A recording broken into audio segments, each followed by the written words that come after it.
Sir வணக்கம் sir. வணக்கம் நண்பா. மாதம்பட்டி ரங்கராஜ் அதாவது கல்யாணம் நடத்துறதுக்கு முன்னாடியே இவருடைய சமையல் இருந்தால் தான் தாலி கட்டுவேன் அப்படின்னு பையன் அடம் முடிக்கிறான், தாலி கட்டிப்பேன்னு பொண்ணு அடம் முடிக்குது. எப்படியாவது அவரை புக் பண்ணி அவனுமேனு பல லட்சம் கூட கொடுத்து கூட புக் பண்ண ரெடியாக இருக்காங்க. அந்தளவுக்கு ஒரு புகழ்பெற்ற சமையல் கலைஞர், நடிகரும் கூட படம்லாம் நடிச்சிருக்கிறாரு. திடீர்னு பார்த்தா சிறைக்கு செல்லும் மாதம்பட்டி ரங்கராஜ், 7 ஆண்டு தண்டனை, மனைவி கொடுத்த புகார் அப்படின்னு அடுத்தடுத்து சர்ச்சைகள் வந்துகிட்டு இருக்கு. இன்னும் எக்ஸ்ட்ரீமாக போய் சில விஷயங்கள்லாம் பேசுகிறாங்க, நம்ம அதுக்குள்ளே போக வேணாம். பட் ஆனால் மாதம்பட்டி ரங்கராஜ் வீட்டில் தான் முதல் மனைவி, 2வது மனைவி விவகாரத்துக்குள்ள நிறைய சர்ச்சைகள் போயிட்டு இருக்கு. என்ன நடந்தது சார்? அதாவது எல்லாமே உலகத்தில் டிக்டாக், ரீல்ஸு, யூடியூப்பு, அது இது இதை வச்சு தான் வாழ்க்கையை ஓட்டிகிட்டு இருக்காங்க. இப்போ பல பிள்ளைங்க கல்யாணம் பண்ணுறதே எதுக்குன்னா ஃபோட்டோ ஷூட் நடத்துறதுக்கு தான். நீ மட்டும் இப்போ ஆம்பளை பையனோட சேர்ந்து ஃபோட்டோ ஷூட் பண்ணேன்னா, இப்போ வேறு ஏதாவது ஒரு பையனோட ஃபோட்டோ ஷூட் பண்ணி ரீல்ஸில் போட முடியாது, அப்பங்கார விட மாட்டான், அம்மா விடாது. அதனால் கல்யாணம் பண்ணி ரீல்ஸ் விட்டுட்டு ஒரு 3 மாதம் கழித்து அவனை துரத்தி விட்டுறது, 6 மாதம் 7 மாதம் இல்லை மருந்து குடி சேர்த்துறது, குடும்பப்படுத்தினான்னு. இதுதான் நீ பல கல்யாணத்தில் இப்போ அது ஐடியில் டாப் வேர்ல்டுலேயே டாப் 5ல் இருக்குது அந்த கம்பெனி. அவருடைய ஓனருடைய பொண்ணு இந்தியாவிலே அப்படி ஒரு கல்யாணம் நடக்கல. இது இப்போ நம்ம அம்பானி கல்யாணத்துக்கு முன்னாடி நடந்தது. அவளும் பெரிய கோடீஸ்வரி, புரியுதா? எல்லாம் அந்த 3% பார்ட்டிகள் மிகப்பெரிய அறிவாளி, இதெல்லாம் படித்தவங்க தான். கல்யாணம் பண்ணி 1 வாரம் கூட தாங்க டைவர்ஸ். பட் என்னடா உங்களுக்கு பிரச்சனை, 1 வாரத்தில் எப்படா டைவர்ஸ் பண்ணுறீங்க அப்படின்னா, இவளும் பணக்காரி, அவன் ஐடி கம்பெனியில் பெரிய ஆள், அவங்க அப்பா பெரிய ஆள், எல்லாருக்கும் சொன்னால் தெரியும். ஜனாதிபதி கேண்டிடேட்டாக கூட அவர் நிற்க போகிறாருன்னாங்க. ஜனாதிபதி அந்த மாதிரியான ஒருத்தருடைய மக கடைசியில் வாழ்க்கை போங்க போச்சு, 1 வாரம் கூட வாழலை. அப்போ இவங்க எதுக்கு கல்யாணம் பண்ணாங்க, எதுக்கு இத்தனை 1000 கோடிகளை செலவு பண்ணாங்க, எதுக்கு இத்தனை பேருக்கு விருந்து வச்சாங்க, எதுக்கு இவ்வளோ காஸ்டியூம் டிசைனே வந்து இப்போ கோடிக்கணக்கில். அவளுக்கு சேலை 11 மணிக்கு ஒரு சேலை, அந்த சேலை எப்படி ஒரு 20 லட்சம் 25 லட்சம் வரும். நீங்க இந்த சேலை தான் போடணும்னு சொல்றாங்க. ஆமா, அதுக்கு ஒரு டிசைனரு, இந்த டிசைன் எப்படி இந்த மாதம்பட்டி சிவகுமார் சமைச்சாதான் சாப்பிடுவேன்றாங்களோ அதை மாதிரி. ஒரு காலத்தில் வந்து பார்த்தீங்கன்னா பல பேர் சமையல்காரங்க வந்து எண்ணெய் 3D பொழப்பு நடத்திருப்பாங்க. பாவம், மிஞ்சிற எண்ணெய் கேனில் தூக்கிட்டு போயிடுவாங்க. அதுக்கு ஒரு கிழவனை போட்டுருவாங்க, சொந்தக்கார சித்தப்பா மாமா பெரியப்பான்னு யாராவது ஒரு ஆள் கையில் அக்க கையில் வச்சுக்கிட்டு ஒரு வேட்டியை கட்டிக்கிட்டு யாரும் பருப்பு திருடிட்டு போயிடுவாங்க. சமையல்காரன் எண்ணெயை தூக்கிட்டு போயிடுவாங்க, மீதி எண்ணெயை அப்பளத்தை தூக்கிட்டு போயிடுவாங்க. அதை பார்த்து இங்கேருந்து எதுவும் இங்கே அப்பளம் பாக்கெட்டை காணா, அப்பவும் மடியில் கட்டி எடுத்துகிட்டு போயிடுவாங்க சார். ஆமாம், கட்டி சேலைக்குள்ளே எடுத்துகிட்டு போகிறா. அதெல்லாம் கடந்த காலத்தில் நடந்து. இப்படி இருந்த அந்த தொழில் வந்து இன்றைக்கி வந்து இந்த நபர் வந்து பார்த்தீங்க அப்படின்னா 1000 கோடி சொத்து இருக்குன்றாங்க.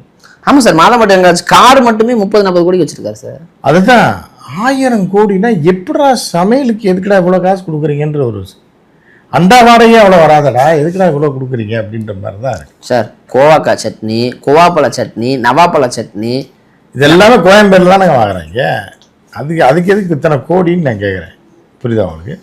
எல்லாம் வாயில் வடை சுட்டு பணக்காரங்களை ஏமாத்துறது, ஆசையை தூண்டணுன்ற ஒரு வகையில் சம்பாதிக்கலாம்.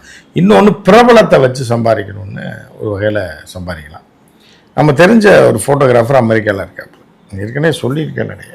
அவர் வந்து ஒரு NDTVயில் இருந்த கேமராமேன்னு, அமெரிக்காவில் ஒரு முக்கியமான ஒரு கேமராமேனில் அவர் அருமையாக எடுப்பாப்புல, ஃபோட்டோ பின்னி எடுத்துருவாப்புல. இதே மாதிரி தான் வாதம். ஆனால் கோடியெல்லாம் சம்பாதிக்கல, பாவம் ஏதோ ஓட்டிகிட்டு இருக்காப்பு. அதை ஒரு பொண்ணு ஃபோன் பண்ணி, நீங்கள் தான் இல்லை கல்யாண டேட்டு வேணால் மாற்றுறீங்க. அம்மா எனக்கா ஏம்மா கல்யாண டேட்லாம் மாற்று, இல்லை அப்படி இப்படின்னு. அப்புறம் ஃபிக்ஸ் பண்ணியாச்சு அப்படின்னு. இல்லை அன்றைக்கி டேட்டில் வந்து எனக்கு இது இருக்குது அது இருக்குது, நீங்கள் தான் வந்தாகணும்னு. எவ்வளோ பணம் வேணும் உங்களுக்கு, என்ன வேணும்னு கேட்டு, முடியாதுன்றாப்புல. இல்லைங்க ஏற்கனவே புக் பண்ணிட்டேன் நான். நீங்கள் சொல்கிற இப்போ நியூயார்க்குன்னு வச்சுக்கலேன், நியூயார்க்கில் கல்யாணம்னா அவர் கொஞ்சம் அவுட்டரில் இருக்காப்புல, அங்கே ஒரு கல்யாணம். அதை முடிச்சு நான் வர முடியாதுங்க, நான் வந்து உங்களுக்கு வந்து ப்ரீ வெட்டிங் வேணால் ஷூட் பண்ணி தரேன், ஏதாவது டைம் ஃபிக்ஸ் பண்ணி கொடுங்க, மேரேஜ் டேட்டில் நான் வர முடியாது. இல்லை நீங்கள் ப்ரீ வெட்டிங் பண்ணி கொடுங்க, போஸ்ட் வெட்டிங் எப்போ வேணாலும் பண்ணலாம், ஆனால் நீங்கள் மேரேஜ் நீங்கள் தான் எடுத்தாகணும், காசு வேணால் தரேன். கடைசியில் என்னான்னு பார்த்தா எல்லாம் முடியலன்னொடனே கடைசியில் அவங்க அப்பாட்ட நம்பரை கொடுத்து போக சொல்லி அவர் பேசியிருக்காரு. பிரதர் எப்படி இருக்கீங்க, நான் வந்து கடைசியில் யாருன்னு பார்த்தேன்னா இந்திய இதில் வந்து யார், இந்திரா காந்தி ஆட்சியில் ஒரு கேபினட் அமைச்சராக இருந்தவர் தான் அவர் பேரை சொல்ல வேணாம், அவரோட பொண்ணு தான். அவர் ஃபோன் பண்ணி நான் இந்த மாதிரின்னு இவர் ஷாக் ஆகிட்டாரான். இது வந்து இதை தான் அடம் பிடிச்சிருக்கு. அப்புறம் அவர் பேசுகிறாருன்னு இவர் என்ன பண்ணுறது, அப்புறம் அவர்கிட்டே சொல்லியிருக்காரு, ஐயா என் பொண்ணு வந்து நான் என்ன கிஃப்ட் வேணும்னு கேட்டேன், எனக்கு ஒன்று செய், நீ இவர் தான் ஃபோட்டோகிராஃபராக வரணும், அது ஒன்று செஞ்சால் போதும் அப்படின்னு. அந்த அளவுக்கு என் பொண்ணு வந்து நீங்கள் தான் ஃபோட்டோ எடுக்கணும்.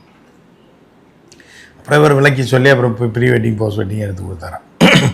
அந்த மாதிரி சில பிள்ளைங்க வந்து பிடிச்சா புளிய கொம்பா பிடிச்சி நிற்கும். இல்லை சமையல் பண்ணால் தான் இதாகுமா? புரியுதா? அதே அரிசி தான் தண்ணியை ஊற்றி இன்னொரு சமையல்காரனுக்கு கொடுத்தா வேக போகுது. அதே அடுப்பு இவனாவும் சமையல் பண்ண போகிறாங்க. அரிசி வாங்கி கழுவி அரிசியை மாதம்பட்டி ரங்கராஜ் தானே அரிசி கழுவ போகிறாரு. அரிசியும் பருப்பு சாதம் எப்படி சமையல் சொல்லி தராருல, அதுதான். அது வந்து என்னென்ன சொல்லி தந்து இது பண்ணி இன்னைக்கு 1000 கோடிக்கு மேலே சொத்து இருக்குன்றாங்க. ஒரு சமையல் நல்லா இருக்கட்டும், தமிழர்கள் இருந்தால் பரவாயில்ல. இன்னொரு இப்போ அவன் எங்கே கொள்ளையடிச்சதா தெரில, அவன் காசு அவன் ஒரு 50 கோடி தர்றான், 20 கோடி தர்றான் சமையலுக்கு. 20 கோடி தர்றான்னா அவன் எப்படி கஷ்டப்பட்டு ஒரே நேரத்தில் 10 இடத்துல கல்யாணம் 10 கல்யாணம் அட்டன் பண்ணுறாங்க. புரியுதா? ஒரே ஊரில் பக்கத்து ஊரில் இவர் காரில் எடுப்பார், பென்ஸ் BMW அப்படி போய் இறங்கி நிற்பார். அங்கே ஷோ விட்டு வணக்கம் வணக்கம் நீ, அதாவது பொண்ணு மாப்பிள்ளையை விட விஐபியை விட இவனை தான் வணக்கம் போட்டு வரவேற்கிறாங்க. அவங்க வாங்க வணக்கம் வணக்கம் அப்படி இருக்கீங்க, வந்துக்கலாம், அவனா வந்தாச்சு, எல்லாம் சொல்லியாச்சு பண்ணிடுவாங்க. அதை போட்டு உப்பத்திக்கு போட்டியா, தண்ணி ஊற்றுனியா அப்படின்னா சரி, நீங்கள் வந்து கேஷ் கொடுத்துட்டு நீங்கள் முதல்ல பில்லை போட்டிங்கன்னா தான் உங்களுக்கு அடுப்பே, இல்லைன்னா அடுப்பை ஆஃப் பண்ணிடுவோன்றாங்க. அவன் ஊரே அடித்து உலையை போட்டு மொல்லையை போட்டு பல பேரை திருடி ஏமாற்றி டோல்கேட்டுக்காரனாக இருப்பான். இவ்வளோ கோடி செலவு பண்ணுறான்னா இல்லை லஞ்ச ஊழலில் தெளிச்சு போன ஆளாக இருப்பான். ஆனால் இவன்கிட்ட காசை டக்கு டக்குன்னு கொடுத்துருவாங்க. அது மாதம்பட்டி ரங்கராஜ் வந்திருக்காருன்னா பெருமை. உடனே பேமெண்ட்டு, உடனே அவங்க செல்ஃபி எடுக்கிறது, ரீல்ஸ் போடுறது போட்டால் அவன் 1000 கோடி மேலே சம்பாதிச்சிட்டான். கல்யாணம் நடத்துகிறவனு கூட அவ்வளோ காசு இருக்காது. அவனே மொத்தம் 100 கோடிக்கு தான் சொத்து வச்சுருப்பான். ஒரு 20 கோடி கல்யாணம் பண்ணியிருப்பான். மாதம்பட்டிக்கு ஒரு 4 லட்சம் 4 கோடி கொடுத்துருப்பான். 4 கோடி 3 கோடி 2 கோடியாக வாங்கி தெருக்கோடியில் மிகப்பெரிய பங்களா கட்டியிருக்காப்புல. நல்லா இருக்கட்டும், அது நம்ம சொல்லக்கூடாது. காசு கொடுக்குறவன் கொடுக்குறான், வாங்குறவன் இல்லை சார், அது உழைச்சி சம்பாரிச்சிருக்காரு, நம்ம ஒன்றும் அவரை தப்பாக சொல்லல. இல்லை எங்கே நல்லா சம்பாரிச்சிருக்காரு சந்தோஷம். சரி, வேர்வை செஞ்சு சம்பாதிச்சிருக்கிறாரு சார். ஆமா, அந்த ஆனா எங்க சார் இப்ப ஒரு ஷோக்கு வராரு, ஒரு தனியார் தொலைக்காட்சி ஷோக்கு வராது, அங்க இருந்து நல்ல இன்னும் பீக் போறாரு. அந்த தனியார் தொலைக்காட்சிக்கு வந்தாலே அவன் குடும்பத்தோட வாழ முடியாது, குடும்பம் தெருவுக்கு வந்துருமே, இன்னும் டைவர்ஸ் ஆயிரும், இல்லை பொண்டாட்டி இவங்களே துரத்தி விட்டுருவாங்க. இவங்களே அந்த மாதிரி ஒரு காட்சி வச்சு எவ்வளோயா கோர்த்து விட்டுருவாங்க. எவனோடையாச்சும் எவ்வளோயா கோர்த்து விட்டு அந்த சேனலோட இதே அதுதானே. என்ன சொல்றது தான் நாசம் தான். இப்போ கமலஹாசன் ஒருத்தர் தான் வந்து என்னன்னா கல்யாணம் அவரை நாசப்படுத்தவே முடியாது, நினைக்கிறது தான் நாசமாக போயிடுவான். ஏன்னா அவர் யாரோடையும் கோர்த்து விட முடியாது. அவர் ஏற்கனவே ஒரு கோர்வையில தான் வருவார். நீங்க கோர்வையில தான் நீங்க ஏதாவது பேசினா உங்க மேல போர்வையை போட்டு மூடிடுவாரு. அதனால வந்து அவர் ஒன்றும் பண்ண முடியாது. பங்கேற்பாளர்கள் பார்த்தீங்கன்னா பாதி பிள்ளைங்க டைவர்ஸ் ஆயிடும். அந்த நிகழ்ச்சி அந்த சேனலுக்கு போனாலே அங்கே போய் அவனையா கோர்த்துரும். அவன் ஏன்னா இதை கோர்த்துருவான், கோர்த்து இவன் பொண்டாட்டி அவன் வடி விவேக் காமெடியில் வரும்ல, அப்புறம் சொல்கிறான் அவன் பொண்டாட்டிய இவன் வச்சிருக்கானா, இவன் பொண்டாட்டிய அவன் வச்சிருக்கான், அவனுக்கு இவனுக்கு பிறந்த பிள்ளை தான் இது, இவனுக்கு அவளுக்கும் பிறந்த பிள்ளை தான் அது, அப்படின்ற கதையை தான் அந்த சேனல். இது ரெண்டுக்கும் போனது எது அது சேனலில் கடைசியில் சொல்லுவாங்க. இவங்களே கோர்த்து போட்டு லீவு கொடுத்து எல்லாம் பண்ணி விட்டுருவாங்க. அந்த சேனலுக்கு போனதுலேருந்தே நல்லா வாழ்ந்த குடும்பம் ரொம்ப கஷ்டம், பிரச்சனை. நல்ல கவுண்டர் குடும்பம்னு நினைக்கிறாரு. கடைசியில் இப்படி ஆகி போச்சு. ஒய்ஃப் 2 குழந்தையோட அங்கே இருக்காப்புல. ஆனால் அவங்க ரொம்ப பாசமாக இருக்காங்களே சார். எல்லாம் புரியாதவன் நம்ம சேனல் பார்க்குறவங்க என்ன பையனா, என்ன ஒரு சமையல்காரரு, என்னத்தை சொத்து பிரிச்சா அவன் அந்த மொதல் பொண்டாட்டிக்கு 2 அண்டாவும் 2வது பொண்டாட்டிக்கு 2 இந்த காத்திரம் டப்பாரம் போகுது பையன். ஆனால் 1000 கோடி சொத்து இருக்குன்றது யாருக்கும் தெரியாது. காரே 16 கார் 10 கார் இருக்கு. ஒரு சமையல்காரனா அது கேவலமான தொழில் இல்லை. அந்த துறையில டாப்ல இருக்காரு. மோடி கூப்பிடுறாரு இங்க சிஎம் வீட்ல இருந்து எல்லா ஃபங்க்ஷனுக்கும் அவர் தான். ஆமா, போறாங்க. மோடினால அவர் தான், ஜாடினால அவர் தான், பிடி லேடினால அவர் தான், எல்லாத்துக்கும் அவர் தான் இருக்காரு. அப்படி இருக்கும்போது என்னன்னா இப்போ இல்லீகலா இப்போ 2வது இப்போ இவர்கிட்ட காசு இருக்குன்னு தெரிஞ்சோடனே ஒவ்வொருத்தையும் ட்ரை பண்ண ஆரம்பிச்சிருவாங்க. இது ஒரு பெரிய கும்பலே இருக்கு. தன்னை அழகுபடுத்திக்கிட்டு செலவே வந்து பியூட்டி பார்லருக்கு மட்டும் செலவு பண்ணுறது, நீட்டாக காஸ்டியூம், அதுக்குன்னு இன்வெஸ்ட்மெண்ட்டு தான், உடம்புக்கு இன்வெஸ்ட் பண்ணுறது பண்ணிவிட்டு எவனாலும் இந்த மாதிரி முக்கியமான ஆளை போய் அடைய போட்டு தூக்கிட்டு அப்புறம் பேரம் பேசி அவன் 50 கோடி 100 கோடியை போடுறது. இப்போ இந்த 2வது ஒரு லேடி கூட சொல்கிறாங்க என்னென்னா, மாதம்பட்டிகிட்ட 100 கோடி 50 கோடி ஆஃபர் பண்ணியிருக்காங்க, வேணா விட்டுருன்னு. அதெல்லாம் இல்லை, 200 இதை கேட்டிருக்கு, அவ்வளோ கொடுக்க முடியாது அப்படின்னோடனே சரி. அப்போ அதுக்கப்புறம் தான் ரீல்ஸில் போட்டிருக்கு நான் மாசமாக இருக்கேன் போஸ்ட். அதுக்கப்புறம் தான் அது வந்து மாசமாக இருக்கிறத மாதம்பட்டிகிட்டே சொல்லலை, புரியுது அவங்களுக்கு. சொல்லாம குழந்தைய வளர்த்துருக்காது வயிற்றுக்குள்ளேயே. ஆமா, வளர்த்து 6 மாசத்துக்கு மேல ஆனா என்ன பிரச்சனைனாலும் நீங்க கொலை கேஸ் ஆயிரும். நீங்க வயிறு இது கலைக்க முடியாது. அப்போ குழந்தை பெற்று தான் ஆக முடியும். அப்போ குழந்தை பெற்று தான் ஆகும்னா அப்போ அமௌண்ட்டு கொடு. பெற்று தான் ஆகணும்னா முதல் மனைவி இன்னும் விவாகரத்து பண்ணலையே. அது இப்போ பண்ணி பேசி பேரம் பேசுவாங்க இனிமே. அதுக்காக மாதம்பட்டியை ஜெயிலில் வைக்க முடியும்? என்ன சார் இப்போ நார்மலாக நம்ம பண்ண அவர் செல்வாக்கானாலுங்க. செல்வா மாதம்பாட்டியோடைய வந்து இப்போ போண்டா உளுந்த போண்டா இருக்கு பாருங்க, அது வந்து அது ஒரு வெடிகுண்டு மாதிரி, பெரிய விட பெரிய ஆயுதம், ஆயுதம். அதை ஒரு உளுந்த போண்டா சுட்டு ஏதாவது பெரிய காவல்துறை அதிகாரி வீட்டில் வீசினாப்லன்னு அவங்க குடும்பம் 2வது. அப்புறம் நம்ம பிள்ளைக்கு அடுத்த வருஷம் கல்யாணம் வச்சுட்டு யார் வர்றது? மிரட்டி வர வைங்க, ஃப்ரீயாக சமையல் புக்கிங் போட சொல்லுங்க. வந்தால் தான் நமக்கு வெயிட்டு. அவன் பிடிச்சிடுச்சு உள்ளே போட்டுறாதீங்க, தங்க முட்டைன்ற வார்த்தை அது அப்படின்ற மாதிரி காவல்துறையிலையும் சொல்லுவாங்க. நீதித்துறை என்ன வழக்கறிஞர்கள் எதை வச்சுங்களேன். அப்படியா பையன் வலுவாக மாட்டியிருக்கான் போலையே, நம்மகிட்ட சிக்க மாட்டானே, அதிக காசு கேட்பா நம்ம கொடுக்க முடியாது, இந்த கேஸில் உள்ளே போயிடுவோன்னு சொல்லி பிடிச்சிருங்க. நம்ம பிள்ளைக்கு வந்தோம். சமையலுக்கு எவ்வளோ கேட்டேன்? 8 கோடியா 8 கோடியா 4 கோடியை கேட்டேன். அப்படியா போறியா ஜெயிலுக்கு? அங்கே போய் சமையல்லாம் பண்ண முடியாது, அவங்க போடுறத நீ திங்கணும் அப்படின்னோடனே விட்டுருங்கன்னு. இப்போ என்னன்னா இப்போ இந்த கேஸ் இப்போ 2வது ஒரு ஃபிகர் ரெடி ஆகி காசு கொடுக்குறாள்ல, இவளால் என்ன ஆகுதுன்னா எப்படியும் ஒரு 15 குடும்பத்துக்கு ஃப்ரீயாக பண்ணி தரணும் மாதம்பட்டி. இந்த ஒரு வழக்கை வச்சு பல பேர் மிரட்டுவாங்க. அண்டாலாம் ரெடியாக இருக்குது, ஒழுங்காக வர்ற, உலைய போடுற, சாப்பாடு ஆக்குற, உளுந்த போண்டா போடுற, இது போடுற, மீதி ஏதாவது நடந்துச்சு ஜெயில் தான் உனக்கு அப்படின்னு. ஏண்டா இவ்வளோ தொட்ட பாவத்துக்கு நம்ம பாட்டு உளுந்த போட்டாலும் அதை இதையும் போட்டு பருப்பு சோறை அதுன்னு ஆக்கிட்டு தெரிஞ்சோம் ரீல்ஸ் போட்டு. நீ நம்மளை இந்த பருப்பு சோறை வச்சு கரண்டியை வச்சே மிரட்டுறாங்க அப்படின்னா பாருங்க, எல்லாமே ஆயுதம் தான்.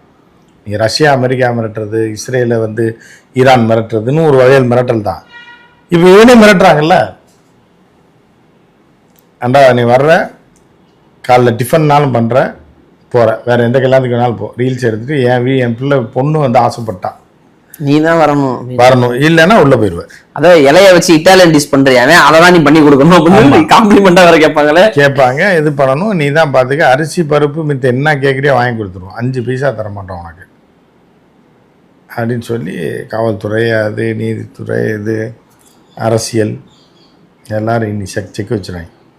ஐ மீன் சட்டமன்றத்தான் நாடாளுமன்றம் வரைக்கும், அம்பானி வீட்டுல இருந்து அதானி வீடு வரைக்கும் மாதம்பட்டி ரங்கராஜ் சாமியோடைய வாசம் வந்து மூக்க தொலைக்கும் சார். ஏன்னா அந்த அளவுக்கு நெட்வொர்க் பெருசு சார். எல்லா ஃபங்க்ஷன் அவர் தானே சார் பண்றாரு.